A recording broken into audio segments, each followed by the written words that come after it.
New Mexico has a proud history of military service. In fact, nearly 1 in 10 New Mexicans has served in the armed forces at one time or another. That gives us one of the largest concentrations of veterans in the entire country per capita, and a growing number of those veterans suffer from a disability. Estimates from the Department of Workforce Solutions are nearly 1 in 4 veterans struggle with a service-related injury.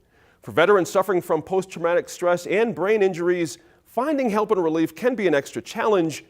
Producer Sarah Gustavus visited Paws and Stripes earlier this year to learn how they are helping those veterans forge a new future with the help of some four-legged friends. There's a good girl. Good girl. We find that shelter dogs are often kindred spirits with our veteran clients. Good girl.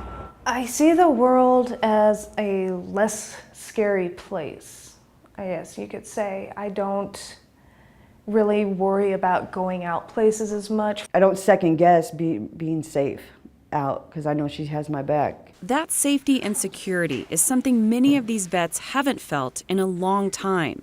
Each of them suffer daily from the experiences and trauma they endured in active duty service. I had an injury and I went, down to the medical clinic on base and everything, and they basically, the cure-all was, you're good, walk it off, take some vitamin, we called it vitamin M, but basically Motrin, go walk it off, you're okay. So I did that and just kept going because that's just who I am. I'm just like, nobody's gonna tell me I can't do something. I was in the Army. I was a medic. I joined June 6th, 2006, which always stuck in my mind. I wasn't in for very long. They injured me pretty badly in training and pulled me out January 2007, pulled me out of training. I could not go places on my own. I had nightmares, insomnia, issues with crowds, anger issues at times. I was not myself. I know my mother never complained, but she was always the one who would go with me places or go places for me when I didn't feel comfortable going out. And I felt really bad that I was interrupting her life so much. All right, good girl, good girl. I loved serving my country. I loved the Navy. I loved sleeping on the floor next to the left wheel well or on the C-130 going on deployment. It was just my identity. It's who I was. I excelled. It was who I was, and it was slowly kind of being taken away from me, and I kind of felt like I wasn't worthy or wasn't good anymore because it was just, oh, you're broken. Enter Paws and Stripes. The organization formed in 2010 with the goal of training service animals for veterans in New Mexico. It costs anywhere from $10,000 to more than $50,000 just to train a service dog. And they do more than just match up a dog with a vet. Our program is geared to not just provide a dog that can assist the individual, but a program that's a comprehensive program that provides classes, education, mental health, and then obviously our favorite part, the dogs, that all come from shelters. Hey, good girl. I'm one of the 2 enrollment coordinators. We're both graduates of the program. And this is Molly. She's my service dog. It's a 9 to 12 month program. And there's at the minimum 3 1-hour obligations a week. There's also a mental health component that's twice a month, or I should say at the minimum twice a month. But it's a lot of work, and every day you do 1 to 2 hours of training.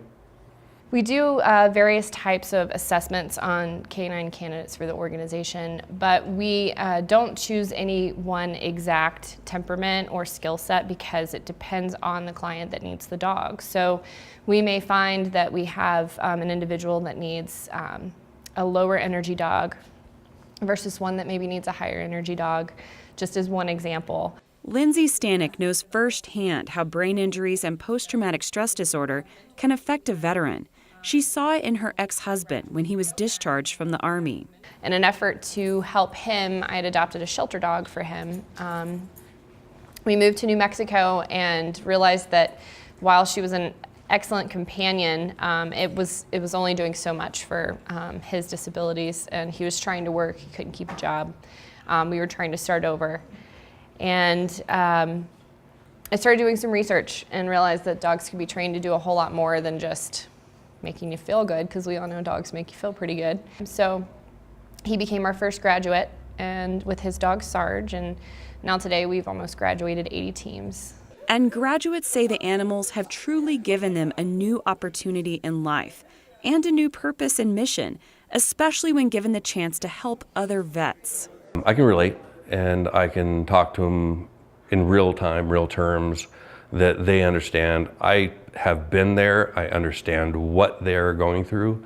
Maybe not the exact thing, but I can say, yeah, I would go around the edges of a supermarket to get to one thing and then come back and then have to dread the checkout. And they're like, yeah, that's horrible. I do the same thing. I would never consider going to the mall by myself.